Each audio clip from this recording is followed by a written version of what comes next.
Salut et bienvenue chez Joe.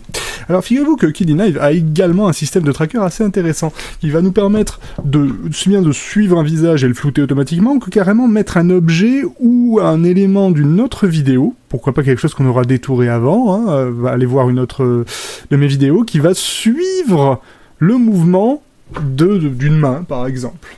C'est parti.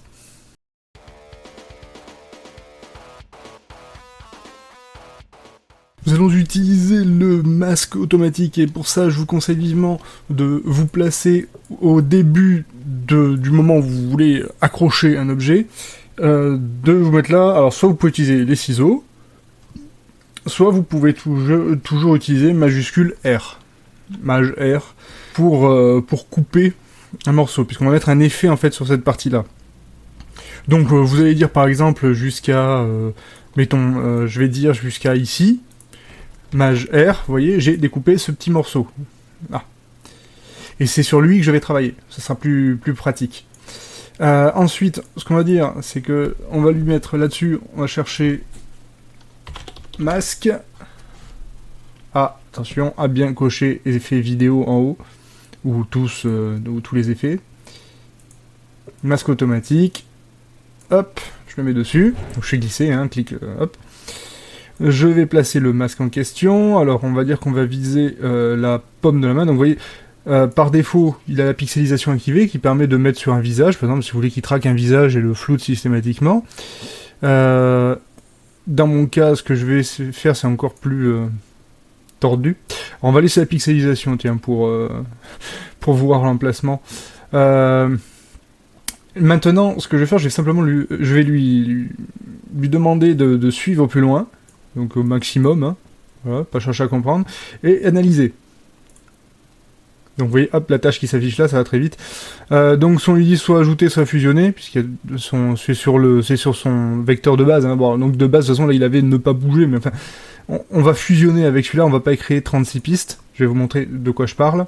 C'est-à-dire que maintenant, si je vais dans vidéo, que je clique sur la vidéo en elle-même, là, sur d'où provient ce morceau que j'ai coupé. Si je vais dans ses propriétés, donc si elles sont pas ouvertes, vous faites un clic droit dessus, propriété du clip, d'accord, pour l'avoir dans l'interface. Si vous voulez éditer l'interface, évidemment, vous pouvez toujours faire un clic droit pour faire apparaître des petites poignées. Si je fais clic droit, vous voyez, hop, et à ce moment-là, je peux déplacer les éléments à volonté. Donc bref, je vais là, analyse, vous voyez, le petit œil là, ou je sais pas trop ce que c'est. Je vais à analyse, et là je vois que j'ai créé une vector list. Alors là j'en ai deux, ça va pas être pratique, alors je vais carrément virer les deux, et recommencer, comme ça moi, là. Je suis sûr d'en avoir qu'une. Vous voyez, vous avez la possibilité d'exporter l'analyse, on en importe, etc. Bref, cette analyse, donc nous l'avons là, alors on va voir tout de suite ce que ça donne. Vous voyez, le flou a bien suivi la main. Il suit la paume de la main. Alors, l'historique, ça m'intéresse pas. Donc, ce qu'on veut maintenant, c'est greffer à la place de ce truc-là. Alors, ce que je vais faire, c'est que je vais enlever la pixelisation, ça sert à rien. Par contre, je voudrais mettre une image dedans. Je veux quelque chose qui s'accroche dans ma main. Donc, ce que je vais faire... Je vais là, donc je vais importer...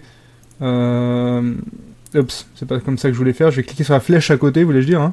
Je vais ajouter un clip titre, parce que je vais m'en servir pour pouvoir placer l'image où je veux dessus, sur l'écran, ce sera beaucoup plus pratique. Je prends l'image là, donc hop, c'est l'icône de Kidinlive. Donc je la cale, je clique dessus, je lui dis de bien la caler en haut, le mettre à la main, tout simplement. Voilà, pour être sûr d'avoir en haut à gauche, puisqu'il va commencer par en haut à gauche pour calculer l'emplacement, si vous voulez, par rapport au filtre. Donc je vais faire OK.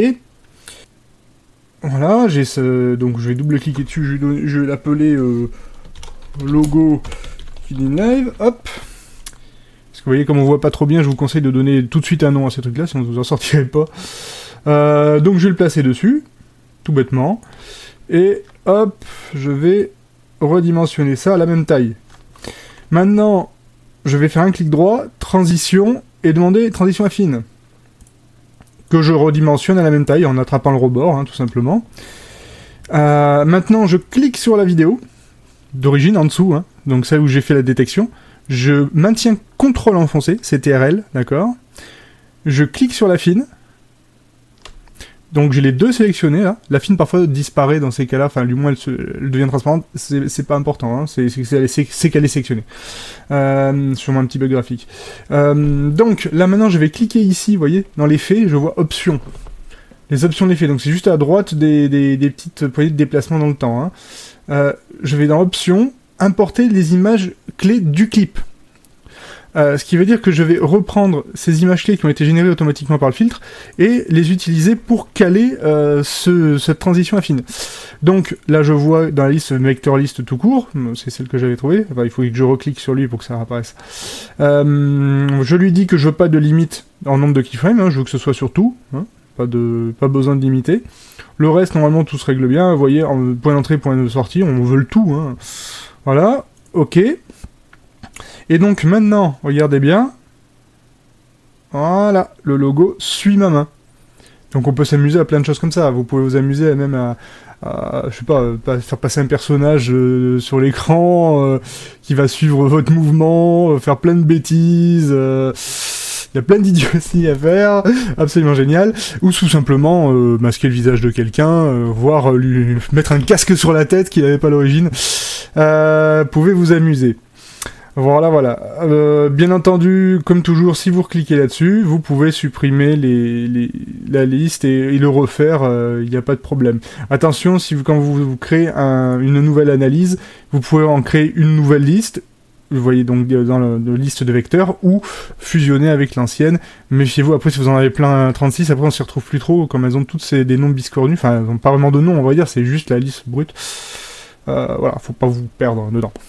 Voilà, mais j'espère que ça vous aura été utile, et n'oubliez pas que vous pouvez toujours filer un petit coup de pouce sur Tipeee, ou surtout enlever votre bloqueur de pub, puis n'hésitez pas à me donner votre avis dans la description et avec les pouces, et puis à bientôt chez Joe.